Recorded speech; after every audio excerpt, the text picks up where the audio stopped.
साथियों नमस्कार। रीट स्पेशल के तहत हम प्रैक्टिस सेट कर रहे हैं हिंदी विषय के लिए। आइए कुछ और प्रश्नों के माध्यम से सीखने का प्रयास करें। जाति न पूछो साधु की, पूछ लीजिए ज्ञान। मोल करो तलवार का पड़ा रहन दो म्यान। माला तो कर में फिरे, जीभ फिरे मुख माहि। मनुआ तो दहुदस फिरे, यह तो सुमिरन नाहि। तो आइए क्वेश्चनों को देख लें। जीभ शब्द निम्न में से क्या है?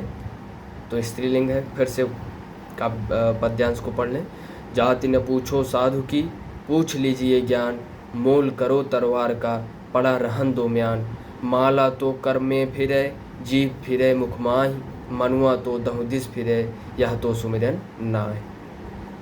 तो जीभ में क्या है? स्त्रीलिंग है। पड़ा रहन दो म्यान से क्या तात्पर्य है? म्यान का महत्वहीन होना, तो ये जो है संदर्भित करता है। प्रयुक्त प्रस्तुत पंक्तियाँ किस छंद में रचित हैं? तो साखी, ये कबीरदास की रचनाएं हैं। तलवार शब्द का पर्यायवाची है तरवार, यहाँ तलवार लिख दिए तरवार, तो ये तर्कस से संबंधित है। तर्कस।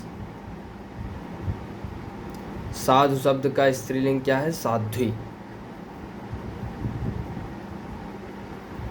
तो नीचे फिर एक काव्यांश दिया है। गरजते घन घनन घन घन, नाचता है मोर सा मन।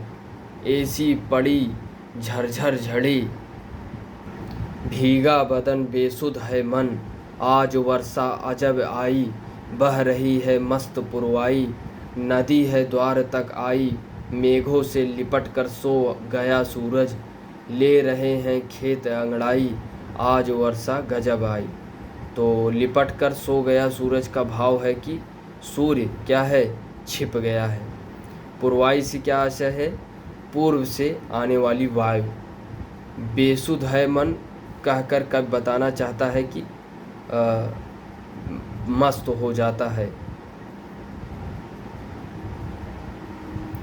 खेत अंगड़ाइयाँ ले रहे हैं, यानी खेत अंगड़ाइयाँ ले रहे हैं क्योंकि सूर्य के सो जाने से उन्हें भी नींद आ रही है।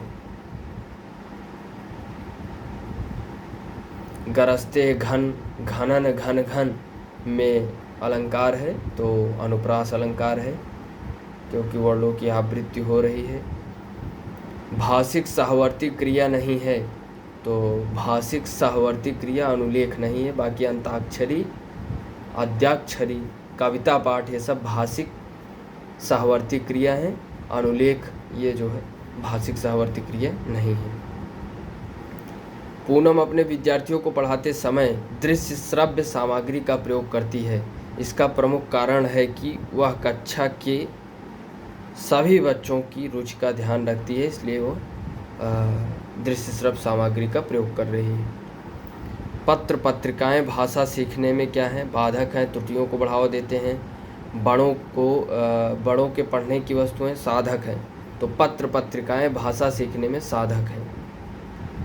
तन्वी जब भी प्रश्न का उत्तर देने के लिए खड़ी होती है तो वह बोलने में हकलाने लगती है, तो इसका कारण क्या है?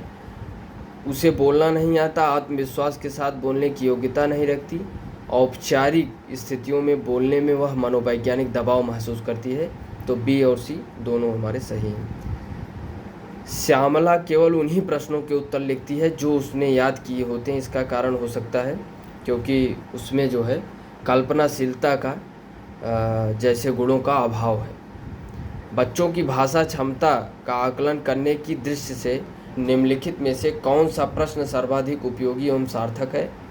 तो फेरी वालों की आवाज़ें सुनिए और किसी एक का कक्षा में अभिनय करके दिखाइए, तो भाषा आकलन के लिए ये सर्वाधिक उपयोगी और सार्थक है। अन्य विकल्पों में क्या है? नीचे लिखे शब्दों को पढ़कर सुनाइए, जंगल धरती। नीचे लिखे वाक्य को पढ़कर सुनाइए, मुझे कहानी सुनना अच्छा लगता है।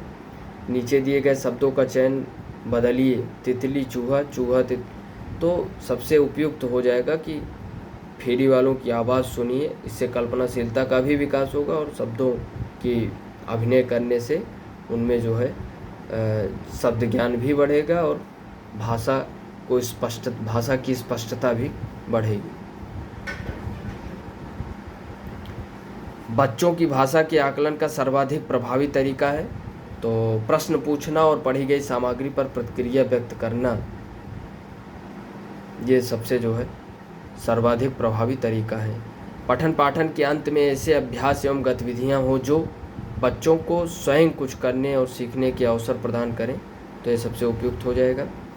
बच्चों के लिए अतिरिक्त पठन सामग्री क्यों विकसित की जाती है, तो पढ़ने में रुचि जगाने एवं भाषा ज्ञान में वृद्धि के लिए ऐसी पठन सामग्री का उपयोग किया जाता है।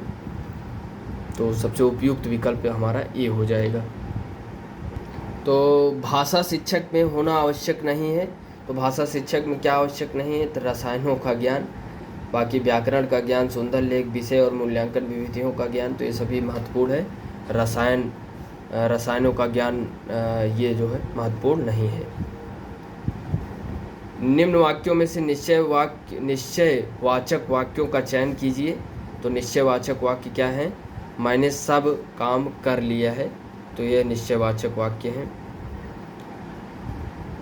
जहाँ वाक्य की गति अंतिम रूप ले ले, विचार के तार एकदम टूट जाएं, वहाँ किस विराम का प्रयोग होता है, तो पूर्ण विराम का।